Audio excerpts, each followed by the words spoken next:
Okay, it seems that we're live.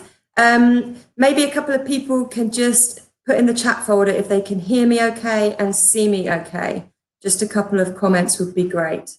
Welcome back, everybody.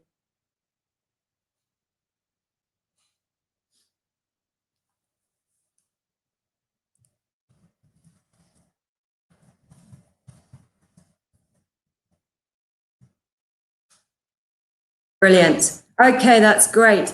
Thank you so much, everybody, for your patience today. We were so popular, we managed to crash the host server of the whole conference. So we've managed to get it back online now. I hope everybody's received an email about the rearranged session 2. So we're hoping to start that shortly after this session at 5 o'clock. Instead of, or maybe as well as, the live demonstration. Okay, so let's kick this off. Our first speaker is going to be Peter O'Toole. So I've known Peter a long time, since I was a postgraduate at the University of York. Peter gained his PhD in the Cell Biophysics Lab at the University of Essex.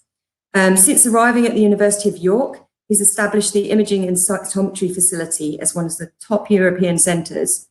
Aside from running the facility and his own research, Peter also holds multiple key positions, including chair of the light microscopy section of the RMS. So today he's going to give us an RMS update of what they're doing at the moment with their current situation. So over to you, Peter, and I'll just turn my video off for you. Thanks, Pippa. Actually, I'm not chair of LM section anymore. I keep getting these things wrong. Sorry. I don't know where it's quickly from. So I'm vice president of the Royal Microscopical Society at the moment. Before I start the talk, I'd just like to do a shout out. It's like a radio show, isn't it? So I'm going to do a shout out actually to a lot of the departments of biology and Hull York Medical School at York, and some of my own team at York, who are actually helping with sort of the COVID-19 testing directly now. So I think their effort's been huge. They put a load of time and their effort to get it up and running, and which I believe is now safely being rolled out. So that's fantastic. So shout out to them. So today I'm here to talk about the Royal Microscopical Society itself, which is a little older than most of us that are tuned into this. A part of that, I'm going to talk about what the society is, what it does, and also what we've done because of COVID-19 and what effect that's had on some of our own activities. But first of all, let me just introduce the society to those who are not fully aware of what the society is or what it does and what it can do for you. So it's quite a broad set of facilities, sections. So we've got the electron microscopy to light microscopy, flow, AFM, scanning probe, all the technology-based sections, but we also have sections concentrating on the application side as well, from life sciences, the engineering, physical sciences, the materials, through to early careers, outreach education, and history. So it's very broad in what we do, and trying to cover most bases within those sections itself. Obviously, microscopy is a rapidly developing technology. And so to keep fleet-footed with that and to address specific needs, we also have focused interest groups that are far more fluid in how they can behave and how they can work and address specific problems very quickly. So we've got 4 examples of the FIGs, the focused interest groups here, from image analysis through to X-ray microscopy itself. Now, almost from the inception, the Society set up the Journal of Microscopy. It is the oldest microscopy journal, I believe, that still exists today. And it publishes really the very latest developments in the technology itself and advances in microscopy. And so actually, if you're thinking of publishing, you've got plenty of time maybe to actually be writing up now. It's a great place to put some of your publications. To give you an example, we've got 3 papers. Michelle, who you heard speak before me earlier, just before lunch, Michelle Peckham, who's Vice President as well now, ex-president, quickly threw me 3 really classic examples from Dubochet's paper, through from Stefan Hell when he's working with Stelsa, Matt Gustafsson's work. All were published very early, their work, in the Journal of Microscopy itself. So it's a very inspiring and forthright paper. So please do consider getting your publications into there. And at the grassroots, of the young microscopist or people who do not know yet that they may become microscopists. We try and inspire that. Now, this is quite a challenge. The school curriculums are very specific. So what we've set up, Susan Anderson is huge credit along with the rest of the outreach and education section, is the free microscopy activity kits for primary schools themselves. Now this has reached, these are activity kits boxes that go directly into schools, but they have within there specific samples that the teachers can use to actually give to the pupils and teach to the curriculum. And currently that's reached over 100,000 school children, which I think is an enormous record. These are primary school targeted. So to hit 100,000 in just a few years, I think it's a terrific achievement and really inspiring those children. And even if they don't become microscopists, hopefully they get a buzz for science and will then follow that through, and we'll see those in their careers later on.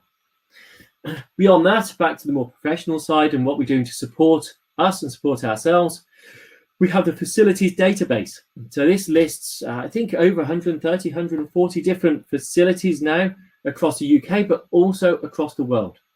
Okay, so actually, if your facility is not on there, or if you know of a facility that is not on there, get them to upload their facility. And please note, this is really international. There's no point having lots of facility databases for different countries in different places.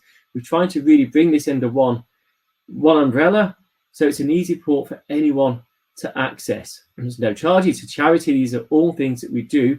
There's lots of volunteers within those sections that really help enable this type of work and to put this database together. There's also on the website, I know that some of the core facilities, one of their bare bugs is lack of publications. How do you get acknowledgements on publications? And there's text within there about publication policies and so forth when you're using core facilities. Links are here for you to see, and this will be on catch up later, so you can easily catch those links if I skip past them too fast.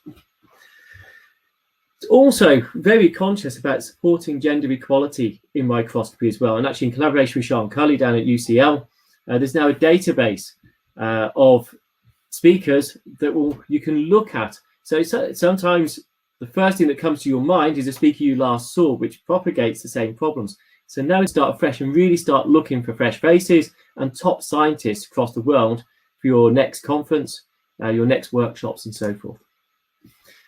And we like to celebrate the successes of microscopists across the world. And we have a whole range of different medals and awards that are given throughout that, from the honorary fellowships through to the section medals, so being more niche, more specific to different technologies, through to mid-career, the vice presidents and presidents medals, which can also go to technical help and teaching, and new, so I'd like to highlight this year, for the late Chris Hawes, who passed away only recently, we've now got the outreach and education model, because Chris was very inspirational and very passionate about his outreach activities themselves. There's also, on a more educational side, the RMS diploma. And this is a great way sometimes for your continual professional development, and you need a reason to really try and push forward to develop it. You may not have a position that is easy to enable you to find that time to develop an expertise in a specific area. And that's what the diploma is really aimed at. Because once you start a diploma, hopefully your workplace will commit to you. The RMS volunteers want to provide support in actually helping you and guiding you through that to end up with the diploma in whatever your technical expertise area or aiming to be would be. So obviously we're here today because FOM hasn't happened. ELMI's not going to be happening, which is devastating until next year. But it has had an effect on other things. So we know that there's been lots, if you look at the different listservs, lots of different people putting out activities that you can engage with at home. Obviously, many of you have found this, so it's been well publicized, and this is one of the events that the RMS has up on their link. So what the RMS has tried to do is put a lot of these different threads together and put all the different events on, the commercial, non-commercial, tutorials, just good pages to go and visit, to learn and self-teach. So to really help keep people engaged as it goes through. So please have a look at that page. It's constantly being updated. If you know of events that are educational, informative, useful to go to, please email the RMS, Georgina Fletcher, who will put that on the list. But obviously it has had an impact to some of the bigger events and courses that we were hoping to do. And it has meant that we've had to postpone a few of these events. Now, EMC 2020 obviously is in end of August over in Denmark. So we're actually running this on behalf of the European Microscopy Society and IFSEM. And that is very much at the moment still going ahead. But we'll have to see what happens in the future with that. However, if you were to register or have already registered, that will obviously be honoured for future data refunding. So don't be worried about signing up and worried about what happens if they do not run, because you will not be out of pocket at that point. I'm very much hoping a lot of these events will run in the future. So for June, just to give you an update on some of these events, Frontiers of Bioimaging is now going to be held in November. The AFM SPM meetings are also now going to be held in December. However, the cryo-electron microscopy course and the electron microscopy summer school are still going ahead, currently still going ahead in June. If that situation was to change and you were to be enrolled on those courses and those events, we will put you through to the next course or refund your money, whichever is most suitable. So don't worry about it, but get yourselves on them. I know one of my New Start technicians at York has already signed up for one of those events, and I encourage you to do so because I want to run it as soon as possible. And if it gets delayed, that's fine with myself. July, all those courses are going ahead. So we've got the light microscopy summer school and getting the most out of your confocal microscopy course, which is at York with me. Get there, come and join us. It's great fun, as always. We've also got, I've got some duplicate events there. Dear me. Okay. Also got Flow Cytometry UK, which is currently still going ahead, and the Flow Cytometry course, which is in September. So these are July to September. So these will be trickling in at those points. Big one on the horizon, though, is MMC 2021. This is an awesome event, one of the largest microscopy exhibitions. Aurox, always there. I know exactly where to find them each time at the trade stand. That's be brilliant for supporting the event.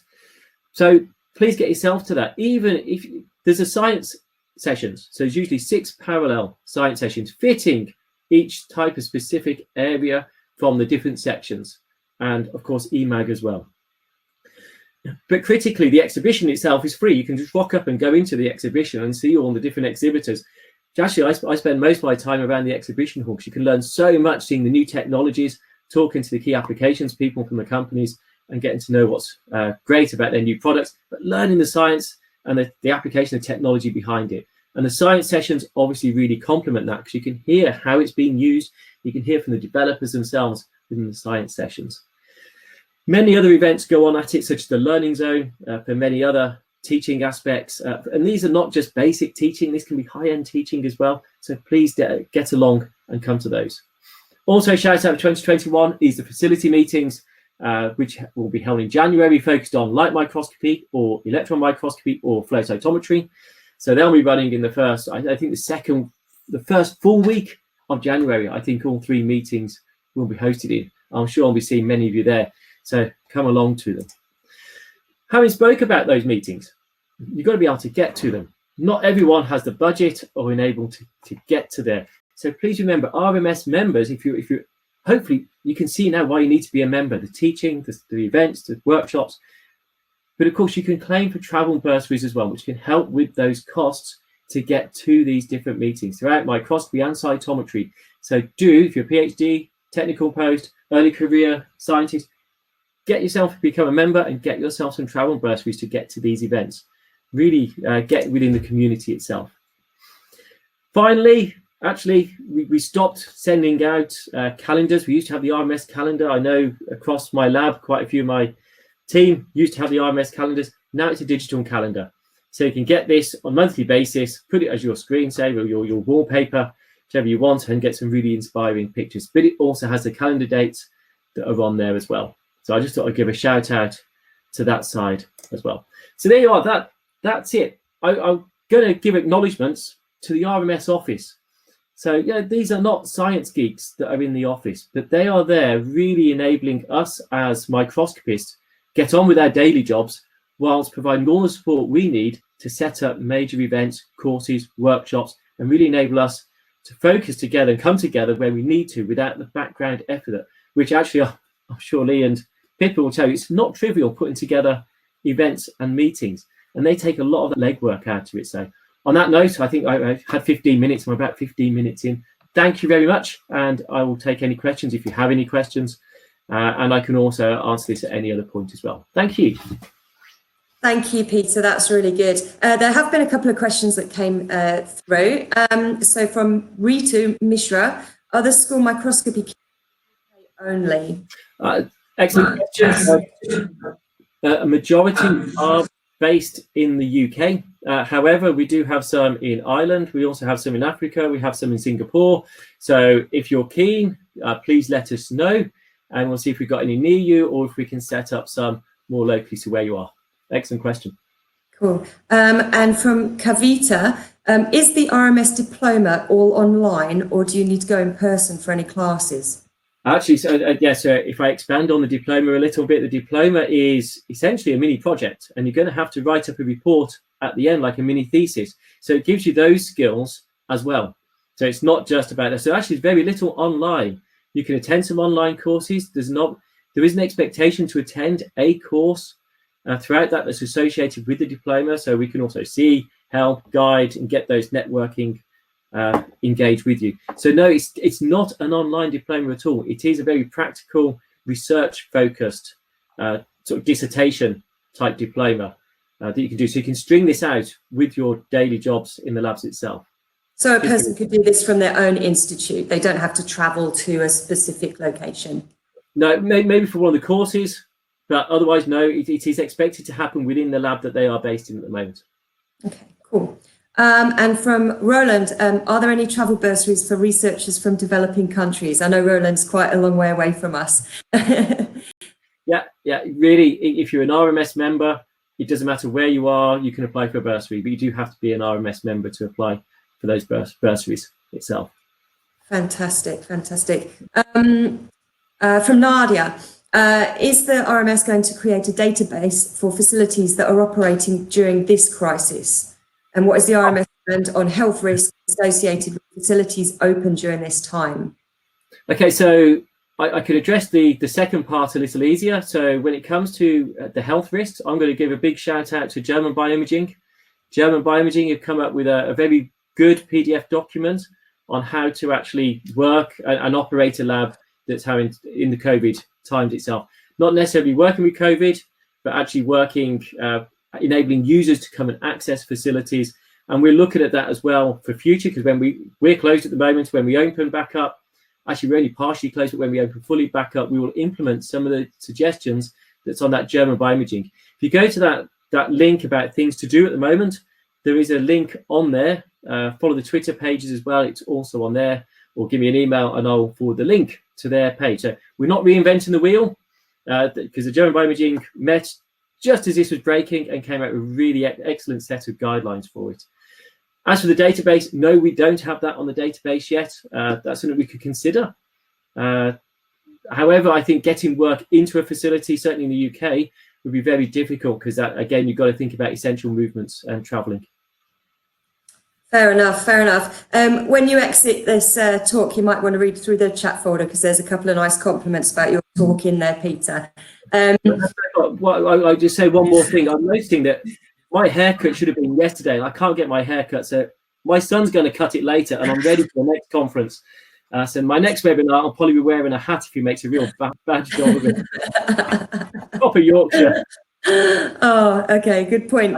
Yeah, well done. Someone's put the link up all ready for the German Bioimaging. Thank you very much. Brilliant. Okay, thanks ever so much, Peter. We'll move on to the next speaker now. Thank you very much for the opportunity. Thank you.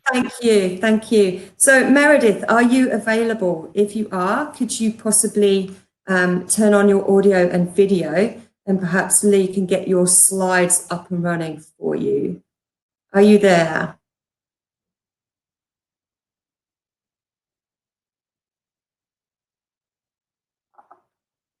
We can't. Hello.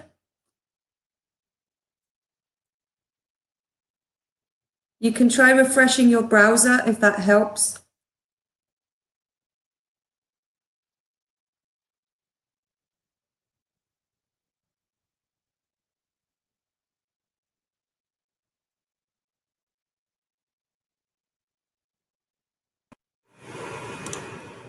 Hi. Hi, that's better. You had Yes. a very your screen had frozen with a very perplexed look on your face. That always happens. Yeah. Oh. Okay, so while Meredith is getting her slides up and running, I'll just give a brief introduction. So this is Meredith. She's the Imaris product manager at Bitplane, which is an Oxford Instruments company. She received an MSc in biology from the University of Oregon and studied cell signaling and tissue polarity at the University of North Carolina at Chapel Hill, so very well traveled. Today, she's going to talk to us about Imaris tools for working from home. Yes, thank you so much. And thank you so much for the invitation and so graciously allowing us to present something here during your conference. And yes, so I'll get started and I'll be happy to answer questions at the end for sure. So here at Imaris, although we're all distributed around the world, but here at Imaris, we want to make sure that everyone is able to keep working even when they're at home. And so we've got a few different tools for that, as well as resources to help you continue to learn as we are hanging out at home. And hopefully everyone is hanging in there. So we're calling this Let's Get Virtual, and we have various tools. So I'm going to go through a few of those tools, and then I'm going to move on to talking about some of the resources that we're offering. So all of this, if you're interested in checking out more and hearing more after my talk and once you're done with the conference that Aurox is putting on, you can go to our webpage. So you can just go to imaris.com and you'll see this Let's Get Virtual slide up at the top of the page. And so that's where all of this information that I'm talking about, or most of it, sorry, will be presented, and you can reach out to us there as well as sign up for different things, all in that one hub. Okay, so the first thing I want to talk about is Imaris Viewer. This is our free viewer for all types of fluorescent microscopy files, and so it is absolutely free. No sign up is required. The link for it is down at the bottom. You can also, from that page, learn more about it. But the essence of it is that we are using the same rendering engine that is in Imaris proper within Imaris Viewer. And so you'll have that ability to visualize your 3D data sets. If you're a customer of ours, you can see the surface or spot renderings, the different models that are available. And then, and so all of that is there for you. You can take snapshots, you can use our different slicers and clipping planes within that. And so we have that for the community, really. It's our offering to the community to push everyone to go ahead and check out your data within 3D. So that is available to absolutely everyone. Again, no sign up is required. We don't want anyone to feel like they don't want to download the installer just because they don't want to give us their email address. So go ahead and check that out. And what you'll find in there is also some demo data sets to start playing around with Imaris Viewer if you want to. So then for people that are already using Imaris or are interested in Imaris proper, we do have flexible temporary licenses for this time while you are stuck at home. And I personally find working at Imaris pretty fun. So this is a cool thing for you to be able to do. And my 4-year-old loves checking out Imaris. She likes my work videos, as she says. So right now, for existing customers, we've changed our satellite license policy to give everyone more access and more flexible access. At the same time, we do realize that that may not be enough for certain labs or certain facilities because they are just so hardcore with imaging that this is what they're going to dedicate their time to while they're home. So if that is the case, I recommend that you reach out to myself or to your sales rep, and we will make sure that we find a solution for you that's tailored for your needs. If anyone else out there is interested in checking out Amaris at this time, since they may have extra time on their hands, I personally don't. And I know if you've got kids at home or other things going on in your life, you may not have that extra time. So I don't know to assume it. But if you are spending this time at home, and you want to look into image analysis and the different products that are available, we are happy to provide you with evaluation and temporary licenses, so you can check it out. And I'll talk a bit more about how we help you learn Amaris as well in the next section. So then there's a couple of other things that we're offering and helping with right now. If you have a permanent license that's back in the lab and just sitting there unused, it's so sad. One thing that you can do is that if it's already a floating license, we can work with you to expand that range, that IP range, so that that license can be accessed by the students and the postdocs that are working from home. So again, if that's something that interests you, please reach out to your sales rep, and we'll work with you through that. Another type of work that we're seeing people doing and that we want to help out with is the fact that a lot of people are trying to remote into the workstation that's back in the lab. Oftentimes this is because the lab computer or the facility computer has more specifications behind it, or has higher specifications behind it. And so we're offering a little bit of information about how to navigate that situation and which remote desktop products work best and which GPUs work best with that and that sort of thing. So again, you can reach out to your support team or your sales rep, and we'll help you out with what we know there as well. Now, others may not have data to work to apply to Amaris right now. They may have analyzed everything that they have, or they just want to learn more. And so that's what this next section is about, is how to learn more about how to use Amaris, not just to get access, but how to learn more. And so if you do have data sets that have been analyzed, it may be possible that you can get even more out of them. Right now, it might be a good time for you to see what else you can learn from the images you already have and from the experiments you already have. And so that would be a place where you could reach out to our team and to get that application support to explore different avenues with those images. And so we always offer this to our customers that are within a maintenance contract. It's one of the most valuable things about being an Amaris customer, is to work with this group of people. Many of them have a PhD in a biological science, be it neuroscience or cell biology. And what we really do is come together with you to find a good solution that is experiment specific. And sometimes it's us brainstorming with you for other ways of doing the staining or the experiment.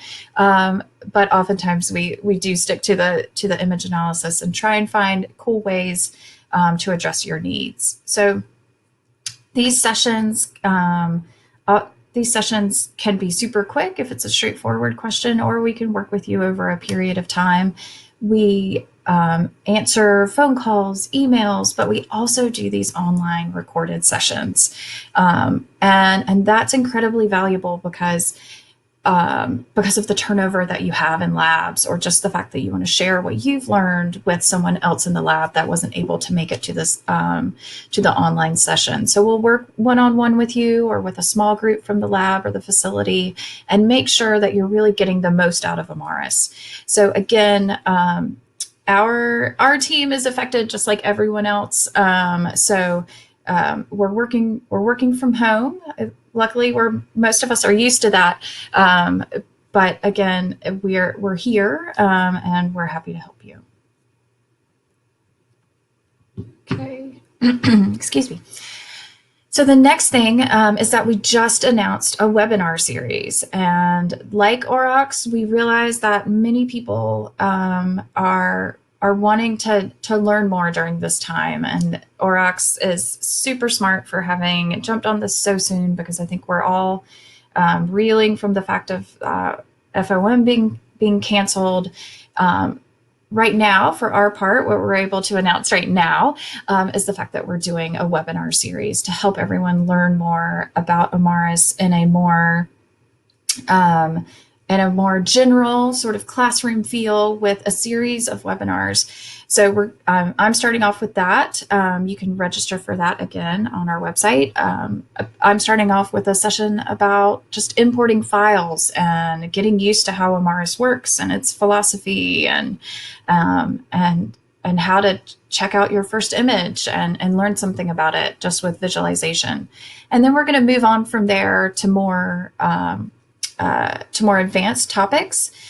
Right now we have the first 5 posted, but there's going to be, I think, 17 in total, and we will probably add to that if we get a good response, which we have so far. So we're super excited to do this and to provide some more information out there to all of our users and potential users so they can learn more. So again, you can go to that Let's Get Virtual Hub and sign up for those webinars. We also have a collection of tutorials. So all of us that are hanging out here, and watching this conference, we are watching pretty much bite-sized presentations in some cases. 15 minutes here, 15 minutes there, and maybe that's what you can fit into your day. So we also understand that. We understand that maybe coming to a webinar series is a little too much for everyone. And so we do have bite-sized videos that really drill down and answer just one specific question and show you how to address that within Amaris. And so we have those. Again, you can get to those from that virtual hub. You can get to that tutorial page where all of those are listed. And so they're listed based on themes. Some of them are about importing, other ones are about doing segmentation. And so you can navigate those like that. Okay. And then, yep. And so then finally, I just wanted to thank again, Aurox, for being so gracious and allowing a variety of different companies to take part in their conference as well. This has been really great, and I'm so glad it's been a success. And at this point, I will get out of my session and go ahead and take some questions. Hi there, Meredith. Thank you very much. It looks like there are plenty of opportunities for people to keep busy looking at different Amaris solutions. There weren't so many questions, I guess, because you explained very clearly. Just from my side of things, obviously, we were all... we have got one question. Natalia has asked where to sign up for the webinar series. Yes. Is it just on the website? Yes, it is just on that website. So maybe I will go... Yeah, put the link on the chat folder. That would be really great. Oh, that's a great idea. And then you can share it with all the delegates. That would be fantastic. Yeah, just while you were doing that, I was wondering, with FOM, companies usually launch new products and make new announcements. Is there anything new that Amaris was going to talk to us about at FOM? Yeah, great question. Great question. Probably not at FOM, but at ELMI, we were planning on releasing a new version. Okay. And so we will have Amaris 9.6 coming out within the next couple of months. And if anyone's interested, stay tuned, sign up for our newsletter, and we'll make sure to get that information out there. It's got some really cool new things. I just can't talk about it yet. Yeah, sure. Okay, so we're just a little bit premature with that. So we'll all watch that space then. Okay, well, if any other questions come in, maybe you can keep an eye on the chat folder and ask them, and maybe put the link to your newsletter sign up as well, so that people can look out for that new version. That would be really helpful. Great, good point. Okay, brilliant. Thank you ever so much, Meredith. Thank you. So Liam, if you're there and ready, we can kick you off a little bit earlier, if that's okay. So if you just turn on your audio and video for me. Yep, sure. Can you hear me? Hi, Liam. Yes, yes. So just a brief introduction. This is Liam Rooney. He's just completed his PhD in optical microscopy and microbiology at the University of Strathclyde, where he was working alongside Gail McConnell on the Mesolens. He's now starting a new career, congratulations, as a postdoctoral research associate at Heriot-Watt. Today he'll talk to us about mesoscopic microbiology, exploring the inner workings of E. coli biofilms using the Mesolens. So off you go, Liam. Yeah, so thank you to Pip and all of our colleagues at Aurox. I think what they're doing is a really important and a really vital part to keep a bit of normality in these strange times. And I think the quality of the science and everything has been really excellent over the past couple of days. It's been really enjoyable, and I hope this kind of sets a new example of what's possible for organising meetings and stuff like that. But today I'm going to take you through one of the parts of my PhD that I carried out with Gail McConnell at the University of Strathclyde. And the whole point of my PhD was to try and develop new methods or find new applications for advanced optical microscopy methods in the field of microbiology. And the one specifically that I'm going to talk about is exploring the inner workings of E. coli biofilms using a novel microscope called the Mesolens. So for those of you who maybe aren't familiar with biofilms, I think this might be maybe an older version of a PowerPoint, but we'll run with it. Or in fact, maybe I can share my screen with a more updated version. Yeah, go ahead. You can try and screen share because we have a little bit of time. Yep. So give me 2 seconds. No problem.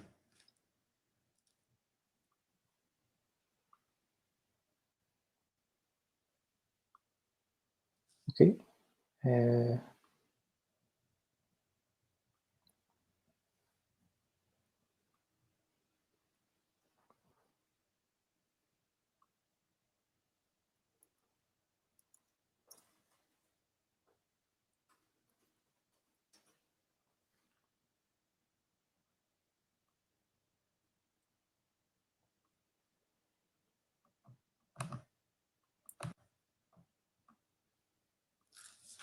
Okay, did that work? Can you see a thing? Yeah, so if you just go into the presentation, perfect. Yeah. Okay, cool. Yeah, so as I was saying, today I'm going to talk about exploring the inner workings of E. coli biofilms using the Mesolens. So for those of you who maybe aren't familiar with what biofilms are, let me introduce them to you. These are large aggregate communities of microbes and their matrix components that they produce. And they can be constituted of various different species of bacteria, or they can even be compiled of different types of microbes like algae and fungi in the same aggregate. And what makes these quite widespread in the environment is their ability to colonize almost any surface on planet Earth. They're found routinely in the environment, where some examples are shown here, where you can see microbial mats in the Grand Prismatic Pool in Yellowstone National Park, where they form these beautiful color bands according to different pH and different temperature levels.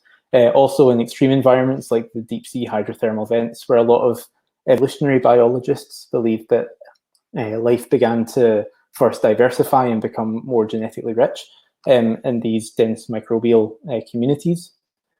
A little bit closer to home, they can also be found within us. They form a major part of our own microbiome on our skin and also in our GI tract, where they help us break down macronutrients into more accessible nutrients that we can then go on and absorb.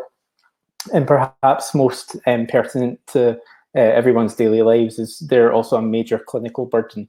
Biofilms are associated with over 80% of chronic clinical infections. And the reason for this is that their structural matrix that they produce often precludes them to clearing mechanisms. So things like targeted drug dosing or trying to get biofilms to be eradicated using antibiotics is quite difficult because there tends to be a penetration gradient when you try and use antimicrobial drugs to clear them.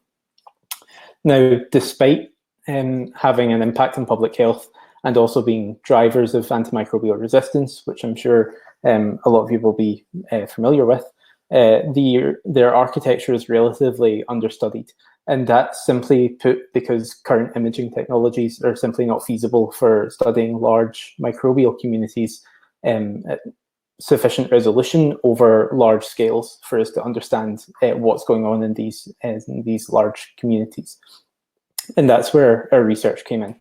So in traditional optical microscopy methods, you've got a choice. You can either choose between a low magnification, low numerical aperture regime where you image large fields of view, but your spatial resolution is poor. So you can't image individual cells or get an idea of what they're doing within the biofilm.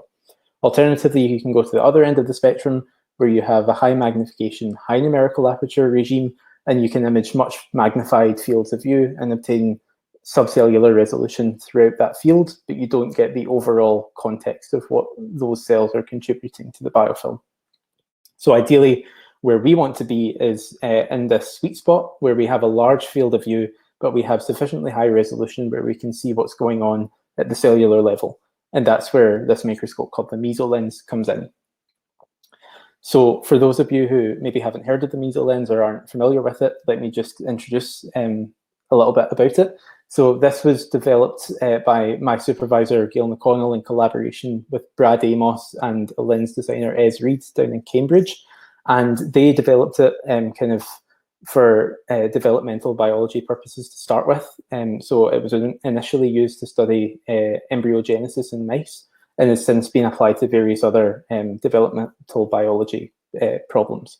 It has a fixed magnification of 4 times, and it has a comparatively high numerical aperture of 0.47, and that's about 5 times higher than you would get with a commercial low magnification objective. The low magnification gives you a field of view of 6 millimeters by 6 millimeters, and the lens prescription allows for a working distance of 3 millimeters. Now, the uniquely high numerical aperture allows you a spatial resolution laterally of 700 nanometers and axially of 7 microns anywhere within that 108 cubic millimeter imaging volume. The Mesolens is also chromatically corrected across the entire visible spectrum. You can use the same fluorescent dyes and the same excitation sources that traditional optical microscopy uses. And it also has 3 adjustable correction collars where you can adjust the lens for immersion in either oil, glycerol, or water, depending on the refractive index, or whether you're imaging live or fixed specimens. Now, there's also a whole suite of different modalities that are incorporated into the Mesolens. So currently we have bright field, we have wide field epifluorescence, confocal, dark field, DPC, and Jan Schnitte from Gail's group recently developed and published a method for high-low imaging with the Mesolens as well. Now, that's not all coming soon, hopefully in the horizon. Keep your eyes out for MesoTurf and a light sheet that's specifically developed for the Mesolens to allow for imaging over the large field with the high resolution as well. And in terms of the applications side of it, as I said before, when it first started, it was mainly developed for developmental biology applications, but has since then been applied by other members of Gail's group into more human pathologies. And then in my research and some others in Gail's group also into the field of microbiology. So back to my research question, which was looking at the biofilm architecture. How do these normally look? So as I said, they can grow in these microbial mats, or they can grow in a whole range of diverse structures, but the type that we look at in the lab and are most accessible and most familiar to most people will be macrocolony biofilms. So these are, I'm sure many of you have seen on agar plates. They form dome-like colonies, and inside every single one of these colonies, there's perhaps over 1 billion cells densely packed in there. And when you look at these colonies, you wouldn't assume that they had any kind of internal structure. They look to be homogeneously distributed, and they look really dense, and they measure about 4 millimeters in diameter and about 200 microns in height. But when other people try to study these, they can either go down one of 2 routes. So you can either use conventional imaging, but you're limited to only being able to image microcolonies up to around 1,000 cells or so. And alternatively, you can use an in silico modeling approach to go larger than this cutoff, but unfortunately that comes with the assumption that there's no internal architecture, so to speak, in these large microbial assemblages. And so currently none of the in silico models really show any kind of internal structure in monostrain colonies. But when we looked at these microbial colonies under the Mesolens, what we found was something totally different that we didn't expect. We found that in the colonies that there was a pattern of channels that emerged in the center of the biofilm and radiated outwards towards the periphery. And you can see this is a 45 micron thick substack that's been acquired through the center of the dome-like colony of E. coli. And there's perhaps, again, I'd say about 1 billion cells packed into this image, and we can image the whole thing with the Mesolens, and then just with a point and click with, say, Fiji or MSJ, you can just zoom into your favorite region of interest and go from seeing the whole global architecture of the biofilm down to individual cells. And I'm hoping you can make out individual E. coli cells, which are little rod-shaped objects about 2-3 microns in length. And you can see that they form these channel-like structures that permeate throughout the biofilm. The cells are arranged kind of pole to pole, and according to the color scale, which corresponds to depth, you can tell that not only are these a 2D arrangement of cells, but they also have a 3D topography within the context of the biofilm itself. So these channels are kind of encased within the biofilm and permeate throughout the entire superstructure. Now, when we first observed these, we couldn't find any documentation of them in literature, and we wanted to make sure that the deconvolution algorithms that we'd applied to this wide field datasets weren't introducing these structures as erroneous structural artifacts. So we corroborated it with confocal laser scanning mesoscopy, and we see the exact same structures. We also get the benefit with confocal of, again, this 3D visualization where we can follow the channels in depth through the biofilm as well. So when we'd observed these structures, we had 3 main questions that we wanted to answer. First of all, forgot about this slide. There's also the major problem of being able to analyze these data. As with any new microscope, the challenge always comes with how to handle and analyze the data, and that's no different than with the Mesolens. So we have massive data sets in terms of file size that we have to handle, and recently published was this Biofilm Q MATLAB package from Newt Drescher's group in Marburg. And this allowed us to successfully analyze billions of cells in one single image series. And instead of going from the previous work that I showed where you can only image and analyze microcolonies, we can now go up to 10 to the 8 or 10 to the 9 cells within a single colony and pull out fluorescence statistics for every single cell within that entire biofilm. Some of the parameters that we can pull out, which are perhaps most pertinent to some of the results later on, are the features at the bottom of this slide, which is where we can tell that the cells which line the channels are in fact more densely packed than cells anywhere else within the biofilm. And that's something I want to keep in mind for a couple of slides' time. So as I was saying, we have not observed these before, and we wanted to really hammer down and find out the answers to 3 different questions. So number 1 is, what are the channels made of? Number 2, how do they form? And number 3, why do they form? What is their function for the biofilm? So to answer this first one, what are the structures, what composes the channel structure? We started off using a shotgun approach for a variety of hypothesized structural targets. We started off thinking that maybe there was air or solid medium that had been incorporated into the biofilm as it had expanded and grown. So we tested this using reflection confocal mesoscopy, and the image that you see at the bottom is a maximum intensity projection through a colony, and the signal comes from reflection from refractive index boundaries, and you can see an isolated single plane image next to that. What you can see in the reflection data is that you can see the interface between the biofilm itself and its surrounding environment, but you don't see any internal structure, which indicates that the channels are not filled up with any air or solid medium that's a different refractive index from the rest of the biofilm. Secondly, we hypothesized that perhaps because these channels show as dark regions when we image them, that perhaps they were kind of filled up with non-fluorescing, non-viable cells that had died in the biofilm and were no longer fluorescent. So we tested this by looking at the distribution of non-viable cells within the biofilm. And what we found out is that they cluster in the center of the biofilm. And this makes sense and corroborates with a lot of previous literature that shows that the center of these dense microbial communities are often hypoxic. They often have low pH and just aren't really friendly for life. So then we started to look at the main structural components. So we looked at secreted exopolysaccharides and found that there was no real difference between exopolysaccharide distribution in the channels and out with the channels. And the same was true for secreted lipid matrices in the biofilm. You can see that the channels present here don't contain any lipids whatsoever. But strangely, this finding does mimic the localization of the non-viable cells, which I showed previously. So finally, we turned our heads to look at protein. So we tested the abundance of secreted protein using a cypro-Ruby dye.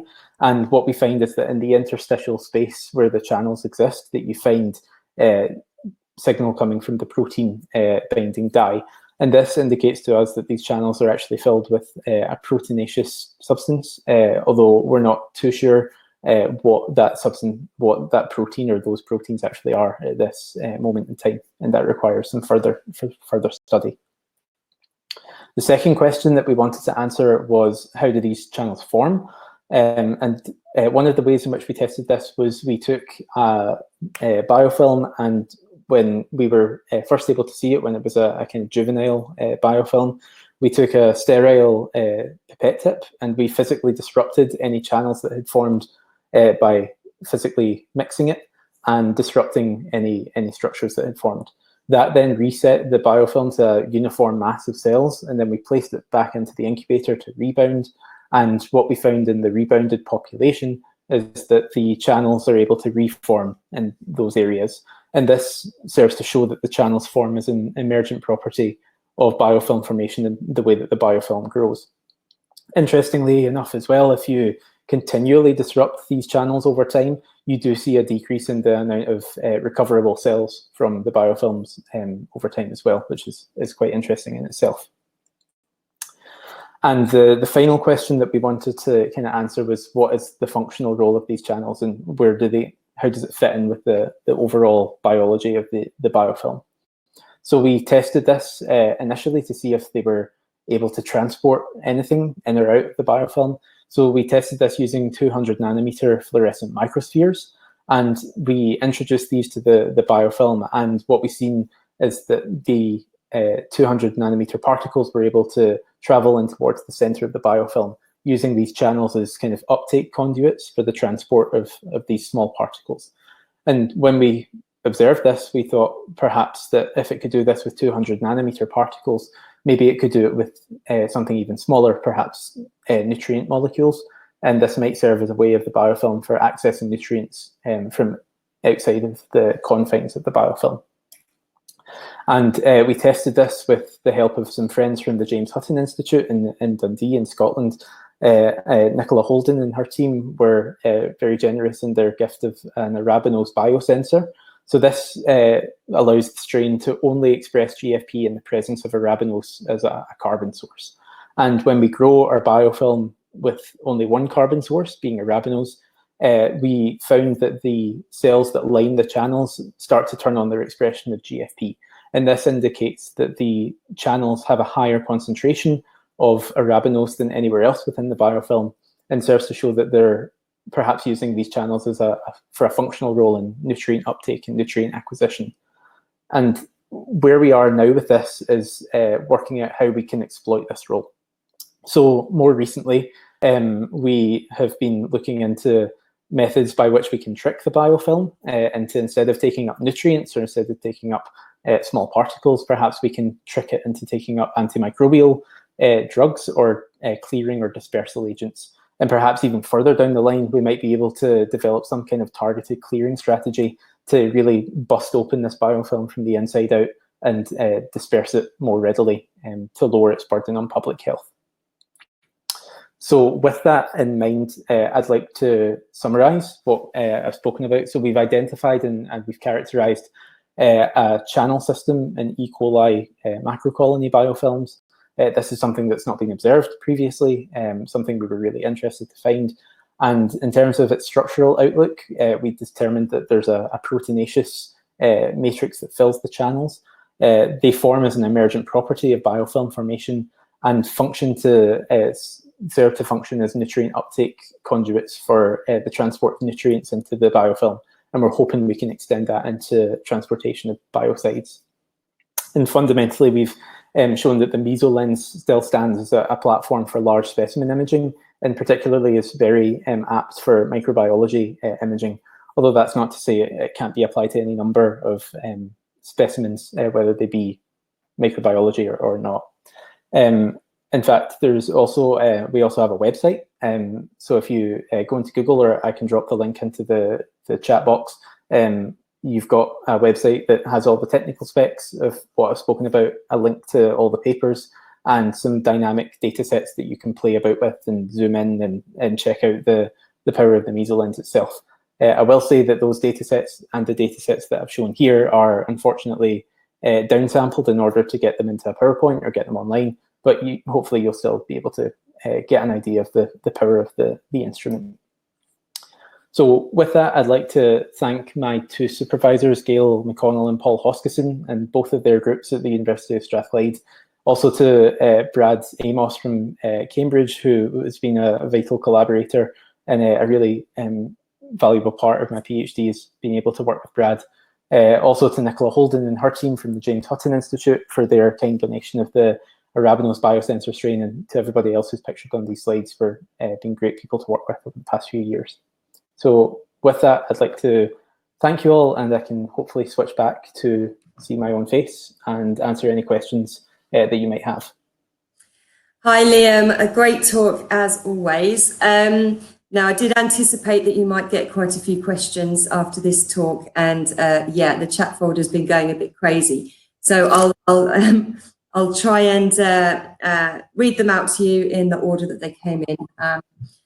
But there's quite a few to get through. Luckily, we have plenty of time. Yeah, a lot of the questions are technical questions about the setup.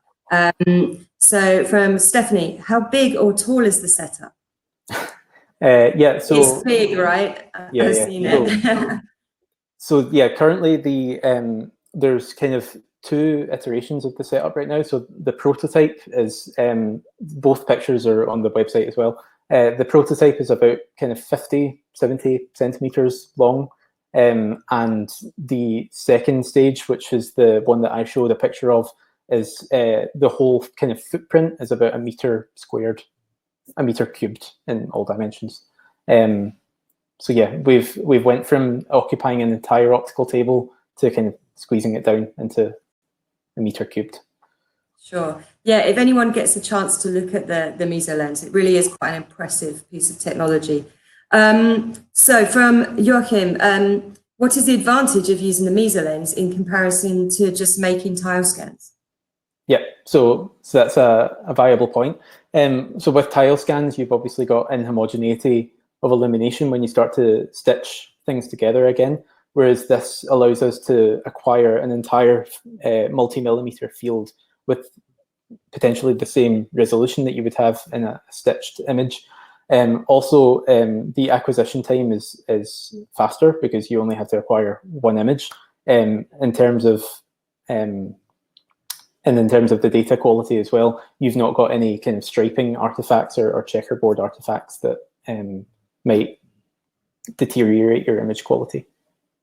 Yeah, on the speed of acquisition, Sung-Sik Lee has asked, what is the exposure time you need? Can you use it for a live cell imaging or a moving object? Yep, so in wide field mode, we're really limited by the camera technology itself. So in order to acquire a full resolution wide field image, it takes about a second per frame at the moment. And that's because we actually acquire 9 images and then they get built up by the camera software itself.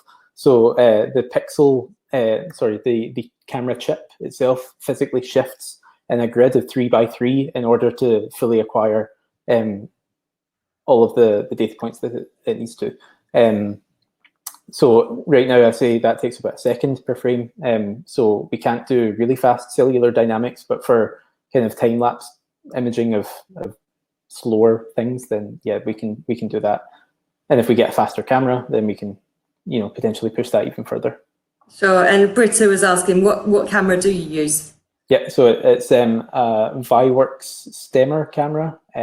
So it's in some of the papers as well. I can't remember the exact name for it, but it's made by Viworks and Stemmer.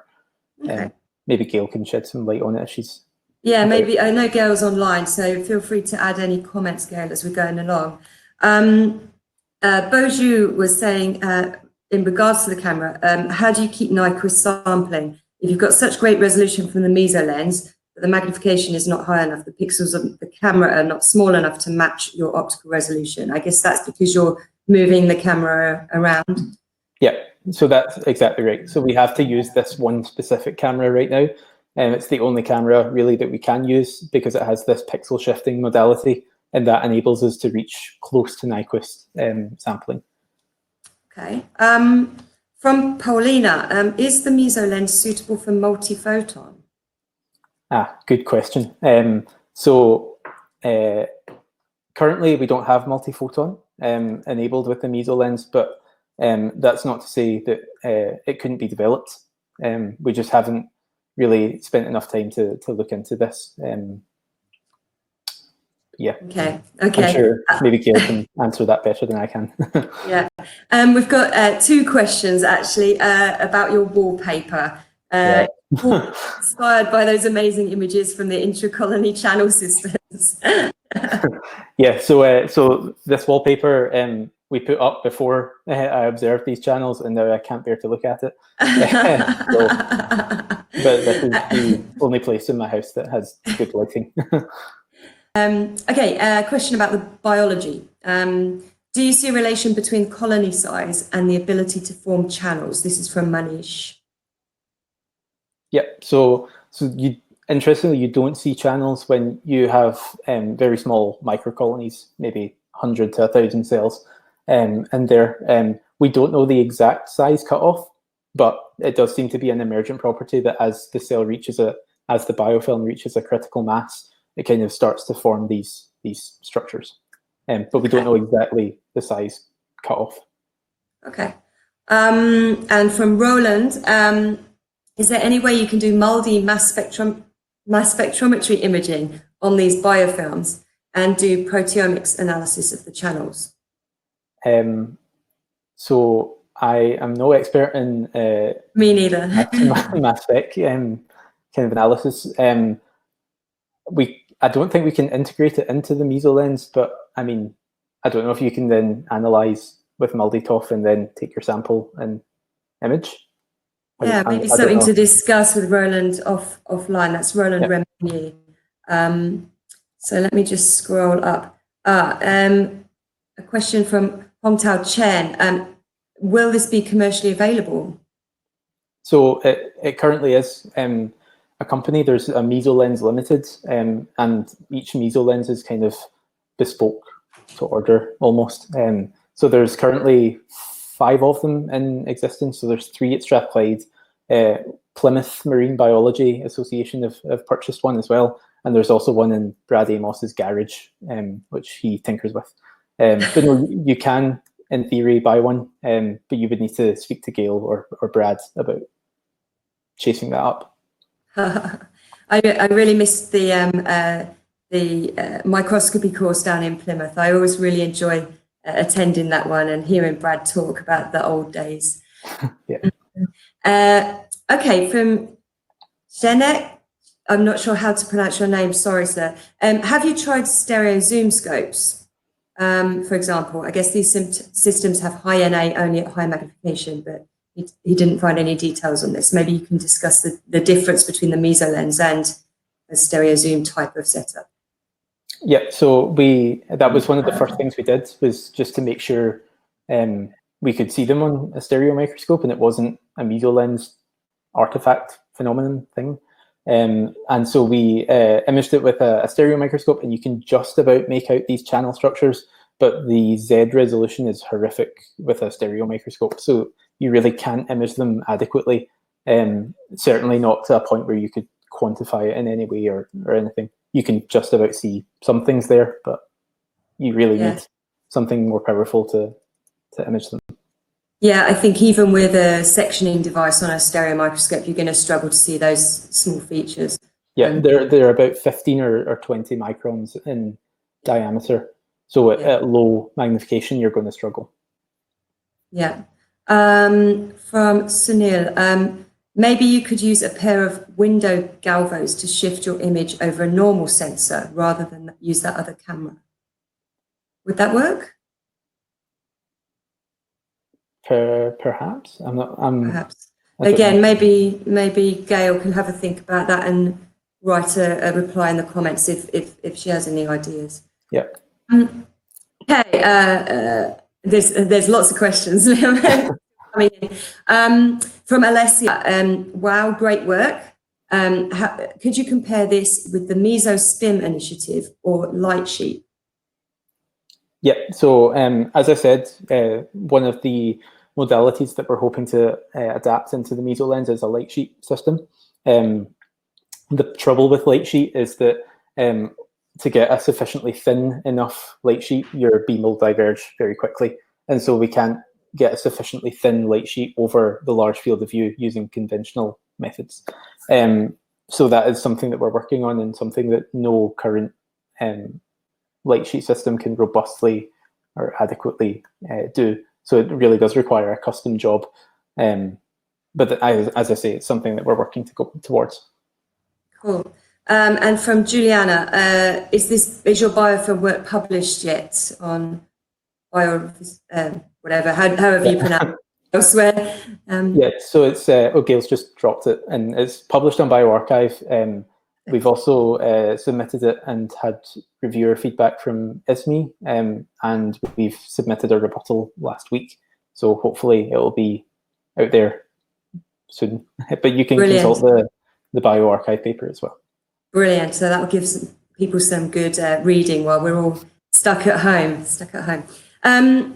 Okay, well, I think unless there's any other questions popping in, last chance people to talk to Liam. If not, Gail's online, and I guess Liam, you'll go back into the attendee list. So if any other questions pop up, maybe you can ask them there. Thank you ever so much. I always love hearing about the Mesolens. It's so exciting. No, thank you. Yeah. So Heather, I don't know whether you're ready to start a little bit earlier. Oh, you are. Perfect. So thank you, and welcome, Heather. So this is Dr. Heather Brown Harding. I've completely lost my notes. I was taking notes of all the questions. Okay, so just introducing Heather. Heather gained a PhD in microbiology from the University of Florida in 2013. She's had a career spanning both academia and industry, worked for Zeiss for a while. She's now Assistant Director of the Microscopy Facility at Wake Forest University, as well as carrying out her own research into host pathogen interactions. So today she's going to present some of her work on expansion microscopy to study development of individual bacteria. So over to you, Heather. Good luck. Thank you. So today I'm going to be more or less talking about how we apply expansion microscopy and novelty detection. And because my PhD is in chlamydia, that is our model that we're using. So I'm doing this with Dr. Scott Greyshaber from University of Idaho. And it is just recently funded, and the work that you've seen so far that you will see has been done on a few $1,000s. So as soon as we get back into lab, we look forward to really expanding this. So next. So a little bit about chlamydia, because many people are unfamiliar with the molecular mechanisms of it. Chlamydia is a biphasic developmental cycle in which there is the infectious body that we term EB, and the replicating body called the RB. The infection starts by the EB entering the body, entering your cell. It traffics the microtubule organizing center and then grows within a vacuole termed an inclusion. The RBs will replicate until about 24 hours when the chlamydia will asynchronously differentiate back to EBs. And then about 40 to 48 hours after infection, the whole cell will lyse and EBs are released into the extracellular environment to start a new round of infection. So problems with studying it is that the developmental cycle, as I said, is asynchronous, and RBs are not extracellularly stable, and it's an obligate intracellular bacteria. So with this, we can't do flow cytometry, and we only had chlamydia genetics for about the last 5 years. So next slide. So the proposed developmental cycle right now shows that we have our RBs that divide, and at some point we move into an intermediate body that then matures into the EB, which is infectious for the next round of infection.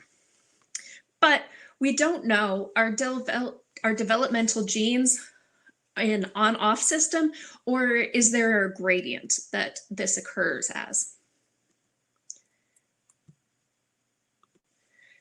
So to study gene expression so far, we have knocked out genes and then we can look at them through confocal microscopy, but we can only interrogate them really as a whole inclusion. And because it's asynchronous, we can't tell anything about specific developmental points. Or we can do time points using Western blots, Northern blots, or qPCR. And so we have a general idea of when genes are present. But for my talk, I wanted to look at specific genes. So at the Gruschhaber lab, they developed different gene reporter systems in which we have promoters for different genes that are associated more highly with one body or another. And we have a promoter followed by a fluorescent protein. So with this, an RB-enriched gene, in yellow, and it's the blue line in the graph, we can see it turns on early and then turns off later in infection. And the EB, we have it turn on later, and then it pretty much sustains to the end of the infection. In the bottom left corner, you can see an image of this reporter system, and this is with ARIScan. But you can see that we still can't differentiate between individual chlamydia. Now, we don't have super resolution capabilities at Wake Forest University. We are a primary undergraduate facility, and there's only about 4,000 students. So with this, we turn to expansion microscopy. And some of you may be familiar with it. It was developed in 2015 by the Boyden Lab. And the general workflow is you're going to fix your sample, put an acrylex onto this to form an anchor. This is incorporated into your gel mesh, and when you put it into distilled water, it's going to physically expand up. So EBs that are normally 300 nanometers, if you have 4 times expansion, you now have much larger features to be able to segment. So on the top is our unexpanded, and on the bottom is our expanded. First row is DAPI, and second row is attempting to do segmentation. For the unexpanded, we don't have much confidence in the segmentation, and you see kind of puzzle pieces. Versus in the expanded, we now have round bodies that we can definitively ask questions about. So here's, oh no, it was working last time. This is a GIF, so it should be running, but you can show, this is just turning it, showing the segmentation, turning it off, you can see the different samples. So with that, we can do segmentation followed by novelty detection. How is this actually done? So I use Avia software from DR Vision, and we can do pixel classification to do a robust segmentation. This turns the image into a variety of meshes. Now with novelty detection, we can use these meshes to determine different features to separate out the different types of chlamydia within them. So using volume alone, we can see that EBs are very small, as expected. We have larger RBs. We have the intermediate bodies, which with a small sample size does seem to be bimodal, but we need to do further work on this. And then we have our dividing chlamydia, which are larger as expected. And how does this actually correlate to our gene expression? So with our HCTA expression, which should be enriched in the EB forms and IB forms, you can see the bottom picture is our DAPI projection with in the red, we have the gene that's being expressed. And then we explored the average intensity for these different groups that we segmented out. So you can see in the EBs, we have a variety of intensities. We don't know if this is because the HCTA is turned off as it's matured. This is something that we still need to look into. The RBs, we have it pretty much entirely at baseline. And then the interesting thing is the IBs, we have a selection, a bimodal distribution. And with that, we finally have our dividing, which looks very similar to our RB. So despite this being very early, we have a few conclusions that we feel that we can come with. So this was a proof of concept experiment because we only had a few $1,000s. And we were able to demonstrate that we were able to measure HCT expression in individual chlamydia. And we are able to visualize different populations of cells. And finally, just the dog is trying to break in. And finally, we can, if we add a more robust membrane marker, we should be able to get better segmentation and do a variety of different genes to be able to map out gene expression in individual chlamydia and in their separate developmental forms over time. So with that, I would like to thank the DR Vision team that has helped me a lot with this. I got my original funding from the Wake Forest Molecular Signaling grants and recently got a RO3. Scott Griesheber at University of Idaho has a variety of grants that support his work on developing different developmental genes reporters. So with that, opening up questions. That's fantastic, Heather. Thank you. You crammed a lot of information into such a short time. I think we all would have liked to hear a few more minutes, but as you say, you've just started this work, so that's fine. So we have a couple of questions. From Sebastian, EBs are known to be an extremely rigid, inactive, durable form. How do you control that they expand at the same rate as the RBs? Do you have any standards?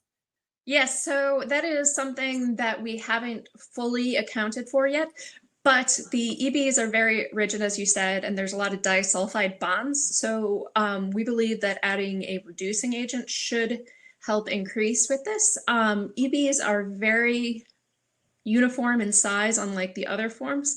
They're pretty much every time going to be 300 nanometers. So if we measure them and they are not 4 times the size that they are supposed to be, we know that this did not expand correctly. And we do this with 12 millimeter cover slips that you then flip over into a plastic ring with some of the gelling reagent in it. So and we know exactly the measurements of the rings. So with that, we are able to get a decent read on our expansion, but we hope to get more of this. And I definitely say check back in about 6 months and you'll have much more of a full story of Cool.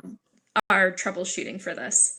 Cool. Yeah, on a similar ilk, I think Michael was asking, are you sure the expansion is completely consistent for each sample, such that the mean intensities, i.e. the concentrations, may be compared across the samples? At this point, we do not have a large enough N to specifically do that. We plan on doing normalization with this in case there is not a it's not consistent. The data I showed you was for one inclusion because we have thousands of chlamydia bodies within inclusion at 24 hours. Definitely when we put all the graphs together, we're gonna have to do probably some sort of normalization. Sure, sure. And another question, saying, very nice talk, thank you. May I kindly ask if ProXM is compatible with clearing protocols?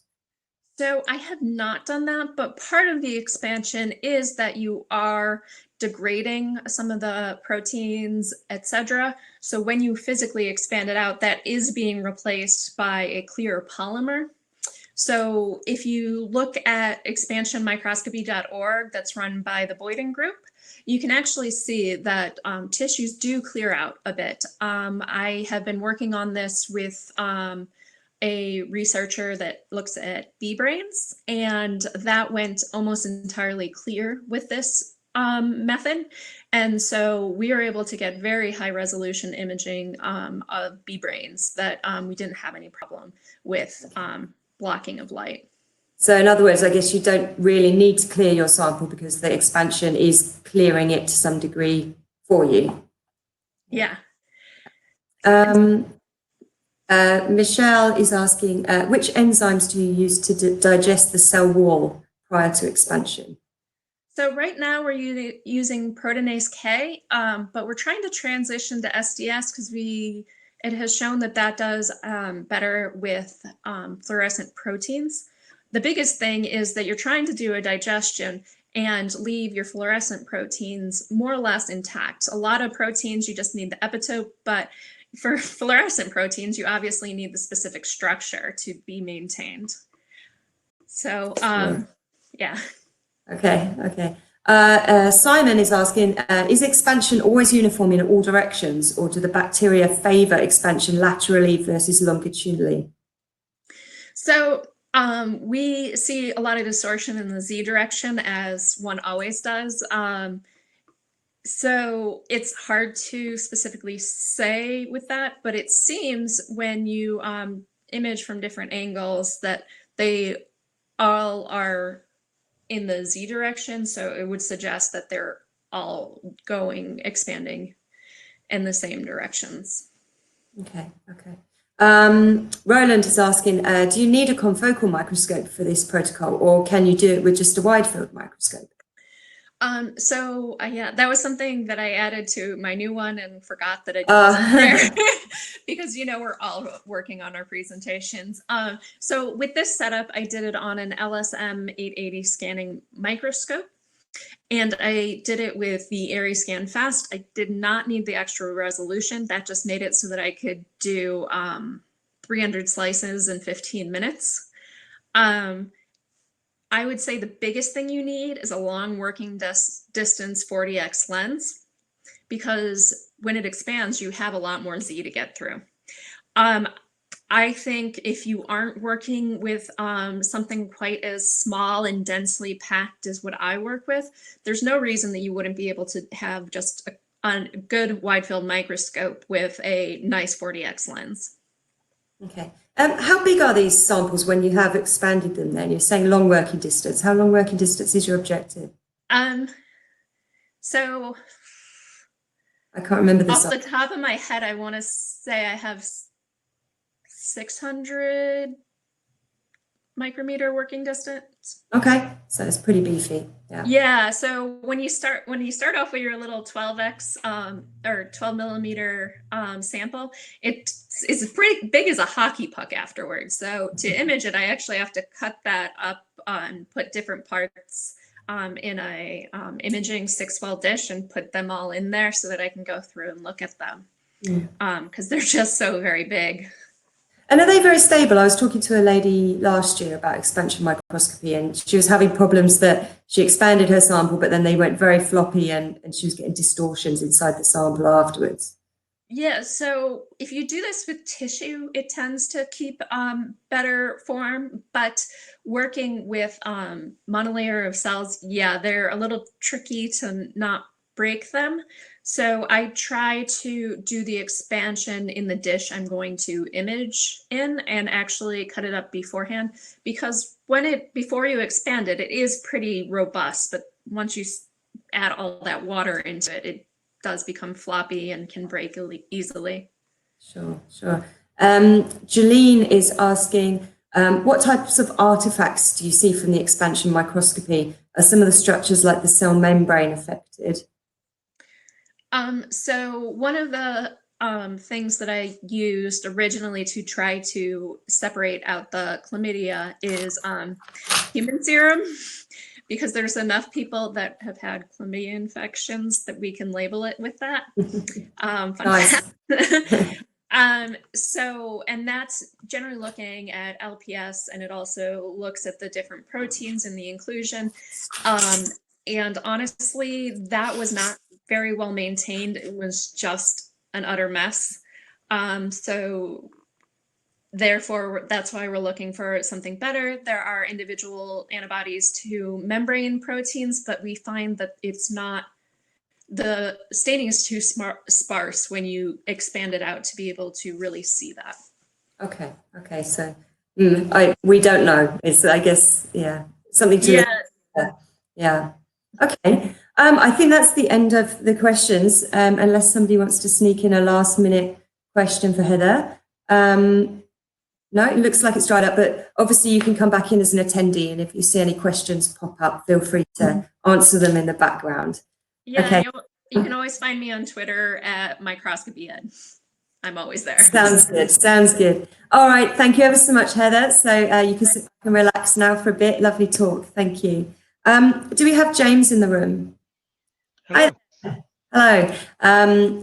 So we're running well ahead of schedule at the moment. It's lucky that you're here already. So this is James Brown.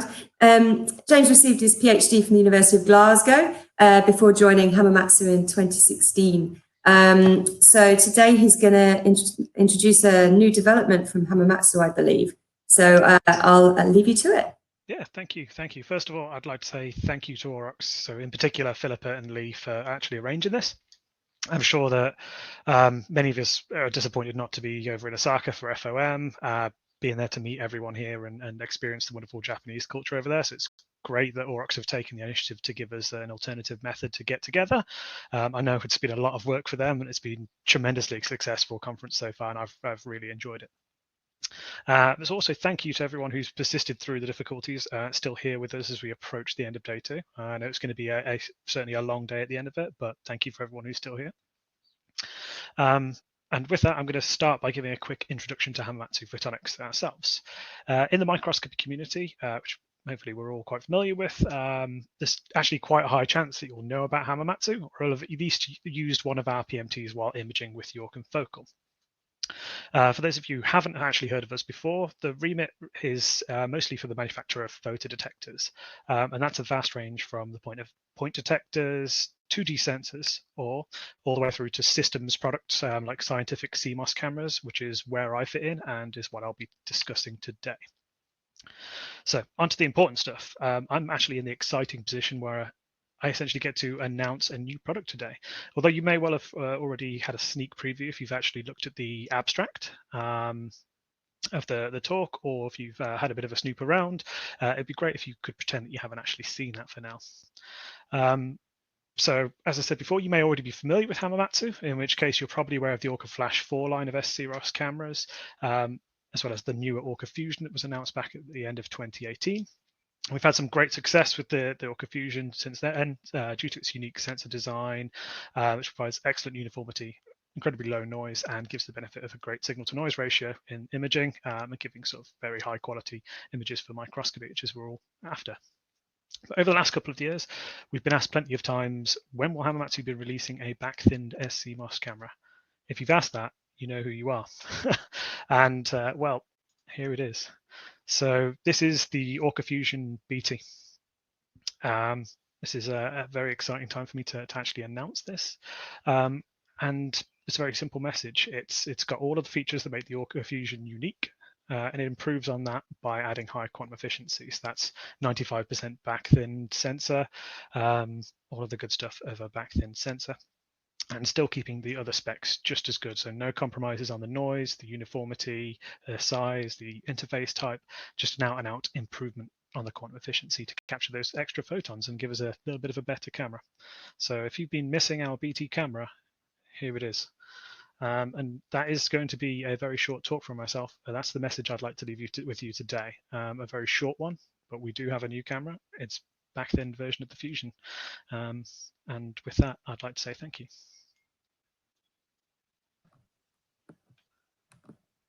Wow, you're not helping us spread out this session, are you? I think we should get on with it, get it finished nice and quickly, and then get on to those fine folks who missed their session earlier. Oh, thank you ever so much, James. That's really exciting news. When can we have a demo unit, please? At the minute, I'm currently not able to leave my house. So when we're allowed to get out on the road, you are more than welcome to have a demo from myself. Brilliant. We definitely need to get it integrated into our software. So Hong Tao was asking, is this Hamamatsu's own back-thin sensor or from another party? So I don't know how much I can tell you about this. This is designed by Hamamatsu. It is a Hamamatsu unique sensor. I think that's as much as I can say on that topic. Yeah, and Romain is saying he can't wait to test it. So I think you're going to get a lot of people as soon as we're all back in our labs wanting to have a play. It looks really nice. Yeah, I'd be very happy if people do want to get in contact after this and say, put me down on the list, and I will make a to-do list of people to talk to regarding this camera as soon as it's available. Sure. May I ask the elephant in the room, how much are we talking about? It's more expensive than the front illuminated version of the Fusion. Okay. In all seriousness, right. if people do want actual information on the price, I'd be very happy for them to get in contact with me. Yeah, sure. Romain's asking for a demo of your guitar in the background. I can, but it doesn't transfer very well over the headphones. Any song requests? And Leandro is asking, is there a project to get a trade-in from old cameras for a new one? Currently, I don't believe there is anything announced for that. But as always, a case of getting in touch with us, and we'll see what we can do. Sure. Hong Tao was saying, sounds great. I'd like to compare it with the 95B. It's a good question, actually. Main differences between the two cameras is going to be a common question, I guess. Yeah, the main difference to me is going to be that pixel size and noise. It's going to be a different pixel size for the 95B, slightly larger pixel size, but the noise on the Fusion BT should be superior to it. So it's a case of matching it to your objectives, matching it to your Nyquist, and ultimately testing them both on the same system and give them both a go and see which you're happier with. Absolutely, yeah. So I guess it depends on the application where you're going to see the benefits of the larger pixel size with a bit more sensitivity, maybe, or if you need, very weak samples, then the sensitivity is going to help. Certainly, yeah. Yeah, brilliant. Okay, so James's contact details are on the conference sign-up page, so you can get in touch. Sunsick is asking, which software is it compatible with? Is it with the usual culprits? Yeah. So far, in terms of official support, I believe we've got our own software supported by it. It should work out of the box in Micromanager, LabVIEW, MATLAB. The CellSense software, I think we're probably expecting support from the other major microscopy companies in the short term. Sure. So is it running with DCAM still? Yes. Yeah, DCAM like all of our cameras. So it should be compatible with our software as well, straight out of the box. So yeah, that sounds great. It's always nice when people keep the same driver family going, so we can always just swap and change when new things come along. So that's fantastic. Thanks ever so much, James. Sorry we weren't going to Japan. Yeah, next time. Yeah, I'll see you as soon as that camera's ready to come over to us then, and when you're allowed out of your house. Thank you very much. Do we have Jan in the room? It might be a little bit early for him to be online. Perhaps Lee can let me know. I believe Jan is here as one of the presenters. Okay. Just see. So Jan, if you could turn on your video and audio for us, we're ready for you. I know it's a little bit early. Hello. But, hello, Jan. How are you? I'm fine. Thank you for joining us today. So this is Jan Schwartz. Jan received his PhD in cell biology and immunology from the Institute of Science and Technology in Austria before starting a career at IBD in 2016. So he's going to wrap up this session for us with a talk about advanced IBD technologies, micropatterning, 3D cell culture, and flow applications. There you go. Thank you for this nice introduction, and of course also thank you for organizing this meeting. It's really a great opportunity for us to get into contact with the community. I try to share my screen now. I hope this works.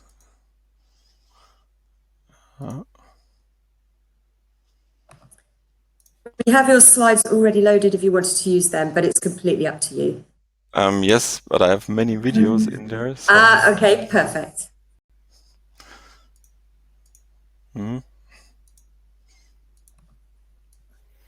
That did come up, so.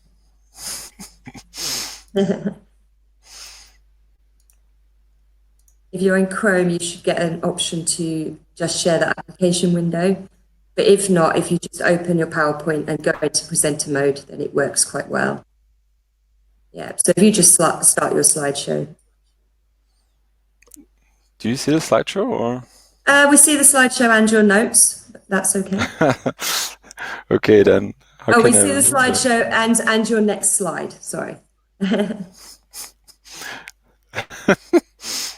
Yes, don't look at the webinar screen. It gets a bit confusing.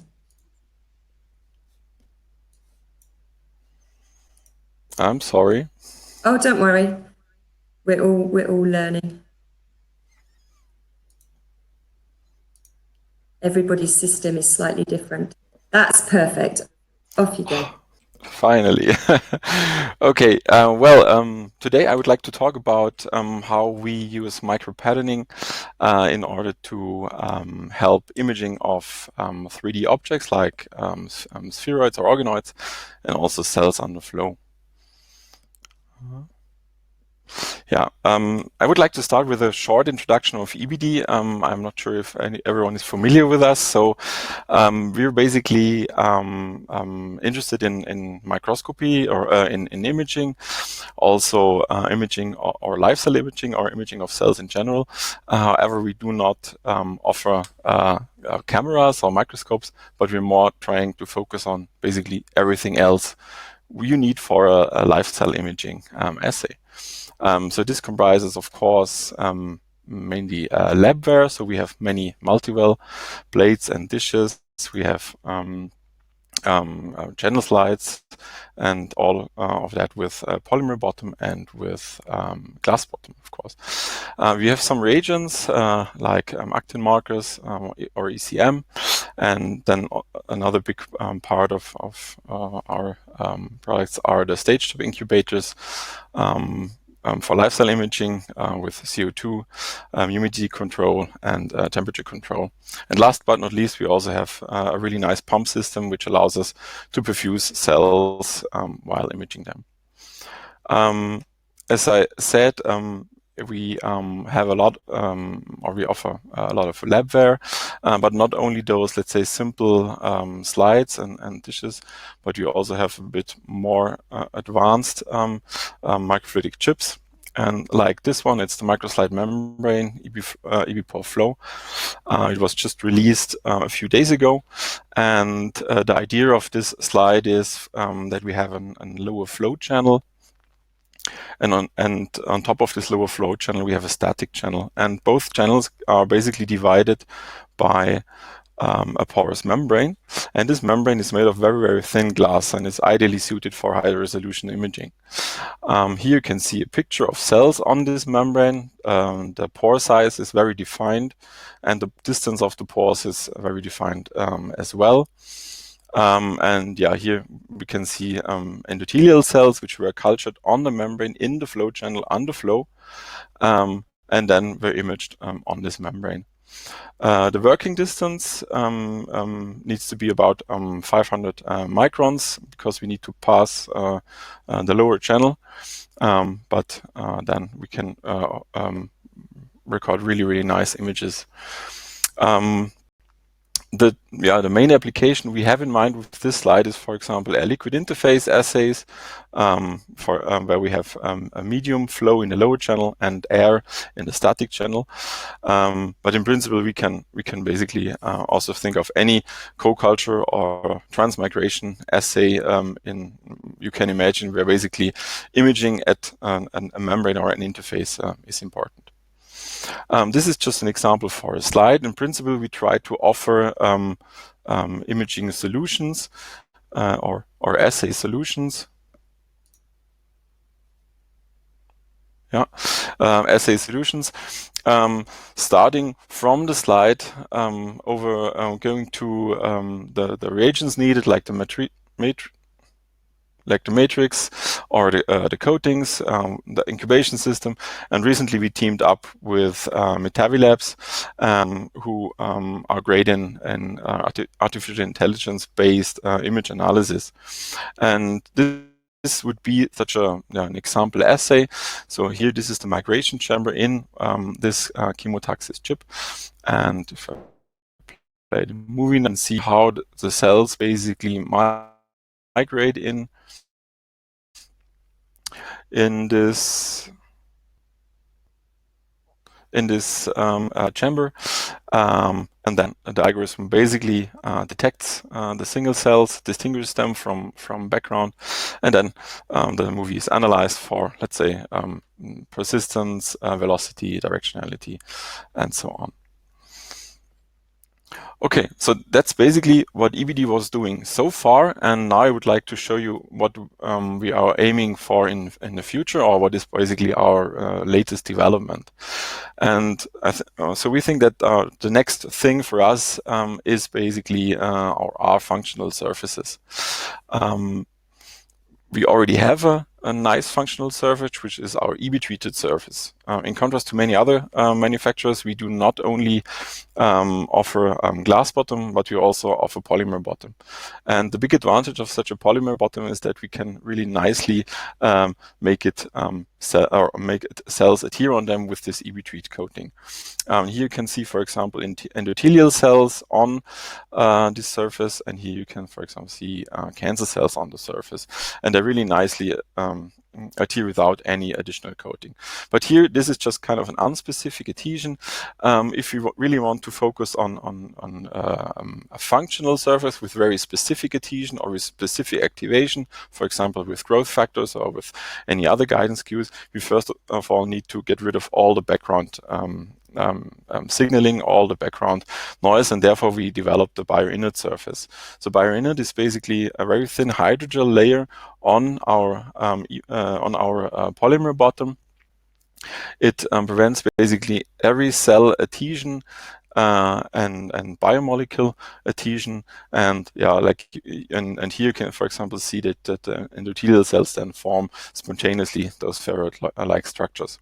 Of course, we are focusing on imaging. That's why this hydrogel layer does not change the quality or the image or the autofluorescence, and does not change the quality for imaging.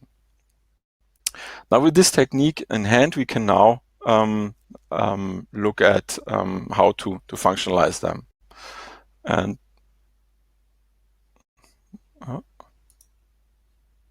it's kind of stuck.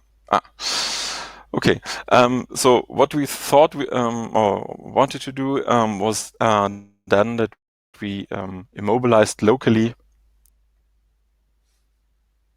Okay.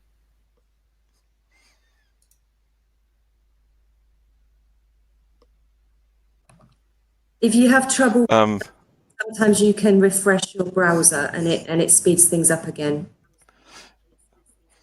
Yeah, no, I think at the moment it should be fine, but I will try. Okay, so what we then intended to do was to add a functionality to this passivated surface, and like an easy or a simple passive functionality, of course, is cell adhesion. So we locally immobilized extracellular matrix proteins, and we could use this to form single cell arrays, multi-cell arrays, or even 3D structures like spheroids or organoids on this bioinert surface. So this functionalization is long-term stable, and it does not change the optical quality of the polymer bottom. And also important for us, it does not change the surface structure, so we do not form any wells or any other structural changes, so it's not visible in phase contrast. We can do this in our channel slides or in our well slides, so in principle it's possible in all our formats. Yeah, now I would like to quickly show you two examples of how we can use this technique for image-based assays. First of all, I would like to talk about 3D structures or spheroids. So in order to image spheroids, people often need to take them from multi-well plates with round bottom into flat bottom imaging plates with glass bottom. And this, of course, always kind of perturbs the spheroids already. So so if you want to look at basic if effects or things which happening within the spheroids, or just things which happen with the spheroid, like growing and morphology changes and so on. This is basically not possible if the spheroids are constantly moving, and that's why we thought it would be a nice idea to fix them or to immobilize them on an adhesive spot, or basically to catch them on an adhesive spot, and therefore allow for imaging or following kinetics. Since those adhesion spots are in the channel, we can basically use this channel geometry and its very homogeneous cell distribution to even form the spheroids in those channels. So here in this movie, I hope it's working. You can see that spheroids of those cancer cells start to form spontaneously and very homogeneously. And this works with many cell types really nicely, and so people don't have to move those spheroids from one plate into the another plate. They can just form and image the spheroids in the very same channels. So this is how basically such a channel then looks like after washing, or if one waits long enough until all the cells have formed those spheroids. And I think you can appreciate that this is kind of really a fixed position of each spheroid, and this allows for really stable imaging of those aggregates or within those aggregates. Since those spheroids are now in our channel, we can additionally connect them to our perfusion system, and then start to flow media through this channel. This is how it looks like. So here you can see all the spheroids on the adhesion spots, and then by the time, and with very low shear stress, those spheroids start to kind of contract. They get really dense and are a bit smaller. We also tried this with spheroids which are not attached, and we can do this over weeks. Take an image, put the slide back into the incubator, take it out again, and this over weeks. And this is then how it looks like after a few weeks. So, for example, in the upper line, you can see the static condition, which means that we change media basically every day. And here in the lower line, we have the perfused spheroids, which are constantly perfused with 12 milliliters of cell culture media. And you see that both spheroids are growing. However, the static ones are kind of not as dense and a bit fluffy. And the perfused ones, they get really, really dense and really, really big. So they grow way better in this kind of assay.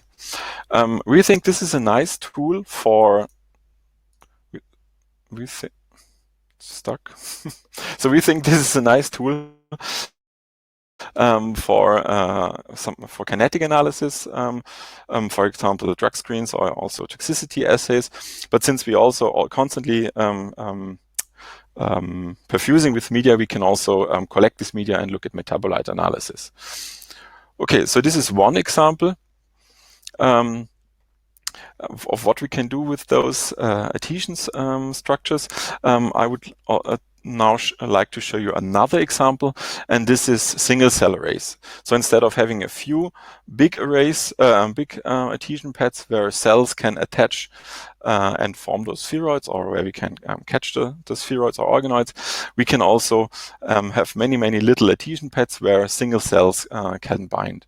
And in the end, we end up with a channel full of homogeneously distributed single cells, and they can then be analyzed and imaged. So this is, for example, a nice tool for expression analysis, because one can easily find subgroups in expression and so on.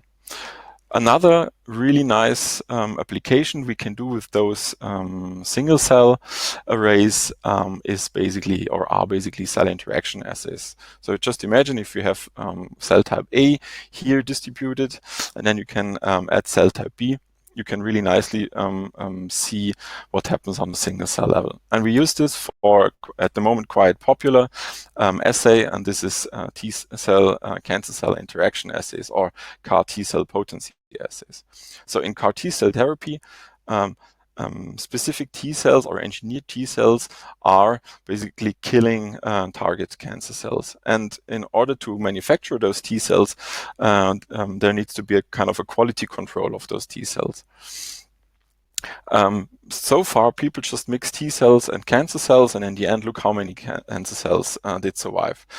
However, this is not really efficient because there is lots of information in the kinetics, and this completely gets lost in those endpoints assay. So we decided that we kind of wanted to introduce our single cell arrays with as a T cell interaction assay, and again we teamed up with Metabolabs for the analysis. So here you can see a single cell array of renal cancer cells, which are distributed on those single cell patches, and then we just add a certain number of T cells to the assay. The algorithm, which is analyzing the movie, is then, I quickly stopped the video, is now identifying all the cancer cells on the adhesion spots, and it's also identifying the T cells, which are now labeled with a T. They're quite small, so in this kind of overview picture, one does not see them.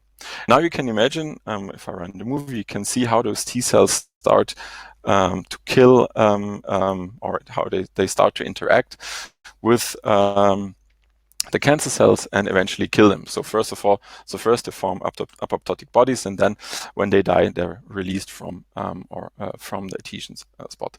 Now we can do two kinds of analysis with this kind of assay. First, we can really look at a single T cell and a single cancer cell and look how often, for example, the T cell is attacking, or we can just look at the bigger picture like here and have a kind of a rough analysis of how fast a certain T cell population is killing, and this we can also analyze. And for example here you can see that we used 3 different cell numbers on the very same number of cancer cells, and then we get a distinct kinetic killing profile for each cell number. Okay, that's basically it. I hope I could show you that micropatterning might be useful for imaging, and I'm happy to answer some questions. That was great. Thank you, Jan. I always love hearing about microfluidics. I used to work for a company called Celix based in Ireland. And so I was a competitor of IBIDI, and I found it very difficult to compete against your range of products. It's so versatile and such a big product range. So really, really impressive how things have come on since I left that company. Quite a few questions popped in. So Heather has asked, is the polymer cover slip compatible with super resolution applications? For super resolution, I think it's not ideally suited. It is possible, but I think the glass is might be a bit better. But we are working on the coating on glass as well, so that we can offer the very same micropatterning on our glass products as well. Oh, that would be fantastic. So keep an eye on their IBIDI website then for new products. Marco says, thanks, Jan, for the fluidic chips. Do you have any application of it for material science-like applications, such as fluidodynamics of colloids?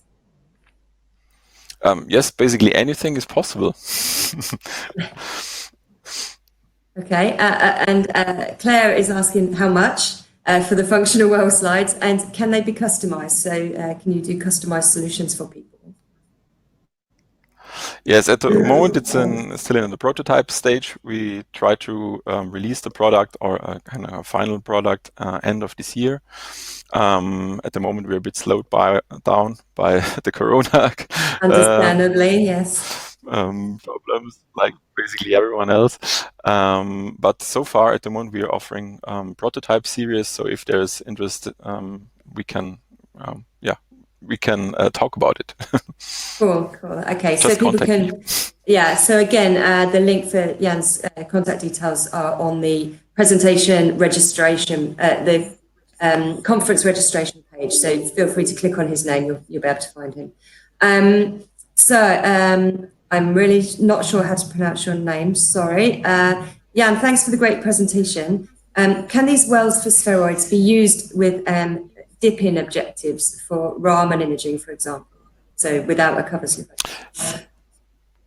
Yes, we can also do this patterning in an open format, and then it's absolutely no problem to use dip-in lens objectives. Okay, cool. And Ines is asking, what were the size of the spheroids? I'm not sure whether that was on your slide or not.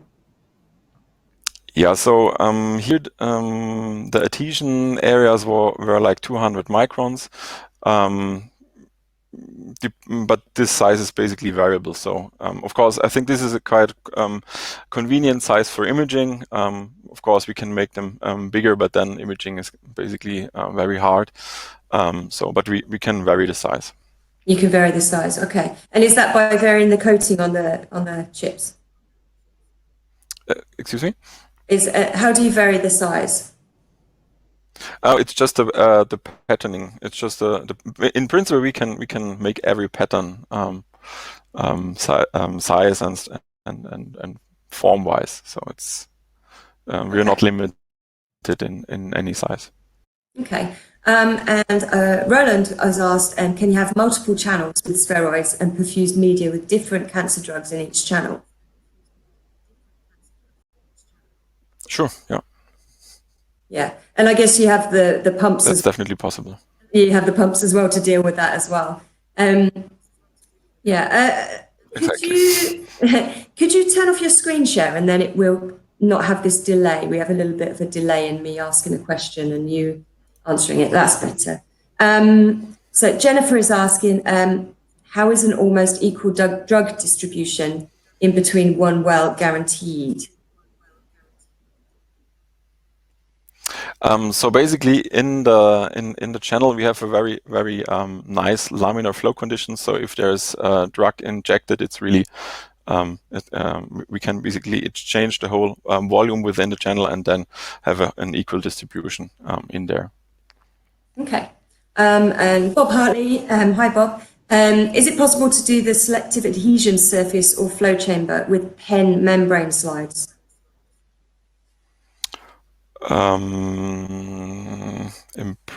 I would need to check. Okay, so something that maybe you can discuss with Bob offline there. I can put you in touch with each other. Nicola Holden is saying, nice demo. Yeah. Has a similar system been used for microbe cell interactions, i.e. with tethered cells? Yes, we have the very same system also, or we're working on the same system with tethered cells as well. Okay, cool. Stan is saying, how good is the UV transmission down to 280 nanometers? So UV transmission is quite good, basically as for the EBD polymer bottom. So it's not changed by the coating. Okay. Perhaps one last one. Are there any immersion oil incompatibility issues with the polymer bottom chambers?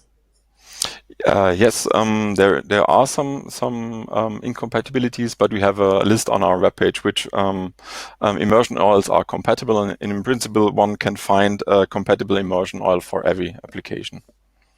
Okay, cool. Are there any more questions for Jan? No, it looks like that's dried up. We'll stay online just for a couple of minutes anyway, so if any more questions pop up in the background, feel free to go ahead and answer them in the background. But thank you ever so much. So thank you so much to all our speakers today. We're at the end of the session. Now, obviously, the next session, session 4, was going to be 100% doing a demonstration of my friend here. So what I'm going to do, as we've got a little bit of time, I'm just going to spend literally 2 minutes now just to run you through the main architecture of Unity. And then hopefully we'll have some time at the end of session 4 to look at it in a little bit more detail if people are happy to hang on into the evening. But I completely understand if you're busy and you want to do other things today. So later on, I'll set up the webcam to be a little bit of a better angle. But I just wanted to take you through the main architecture. So this is Unity. As you can see, it's really tiny. I know I'm a little bit closer to the camera than Unity is, but it really is small and compact. Here is the aperture where our sample goes. So we have at the moment just a double slide holder in place. And then the whole front just closes up to become a totally enclosed dark space. So this eventually is where we're going to have our environmental control. This whole top plate where the sample is sitting is on top of some suspension here. So this is acting as your optical table. So we can just put the specimen on just a normal table or bench or wherever you have some room in your facility. So I hope some people attended the talk yesterday where I was explaining about the optical path. But just to point out where things are, this top part here, there is the optoelectrical lens, which is looking down at your sample. So this is an inverted microscope, but it has no eyepieces. So we need to be able to get an overview of our sample. And then our objective lens is sitting inside here, looking up at your sample. So you can treat it just like an inverted microscope. And as I say, everything's inside here. There's no hidden computer or anything. And everything is controlled just by the iPad. And a bit later on, I'll do a screen share and run some videos because it's not very clear to show it online. A real quick overview of the graphical user interface. This is where we have our different sample holders that you can choose. And then we just use just pinching and moving around to toggle around in the system. So all I did there, I just chose the field of view on the slide holder, and it brings us into the overview mode. So this is looking down from the top. So this is instead of the eyepieces. This is our good old mouse kidney specimen. It's always a nice one to do for demos. One thing you can't see here, there's a small target in the middle. And what I'm going to do is I'm just going to drag my region of interest into that target. And then the stage will move the sample to that position. Then I can just use my fingers again to pinch out, which will go to the view from the objective lens. So now we're looking from the bottom of the sample. So as I say, this is just the kidney specimen. We're looking at it with a 63 oil objective at the moment, but you could use a 10x objective if you had something bigger, like your expansion microscopy samples or your cleared tissue or anything like that. So at the moment, you can see that we're in live mode, and this is a wide field image. So this is before we've done our confocal subtraction. And then all I do is just click one button, and then it will go into sectioning mode.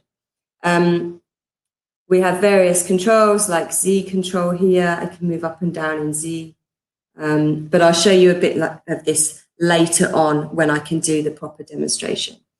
So that's just a bit of a teaser. So back into overview mode, back into our slides mode. And a bit later on at the end of the next session, I'll run you through in a little bit more detail, as I say, if people are happy to hang around at the end. So we're going to stop this session here. Hopefully you will all have links already for session 4. So session 4 is going to have the talks that we missed in session 2 due to the technical glitch that we had earlier. So go ahead and leave this session. Philippa? Oh, sorry, Lee. Sorry, just to remove some confusion there. Okay. It's no longer session 4, it is session 2 that you want to follow the link to. Session 2 has been rescheduled for 5 p.m. I know that's a bit of a strange way of doing it, but just to know, use the link for session 2, which hopefully you either have from earlier or you've received again through the email. So yeah, sorry about that. Thank you for clarifying, Lee, and I hope to see you all a bit later for the rest of the interesting talks that we have planned for you. So see you later, about half an hour's time. Thank you so much, guys.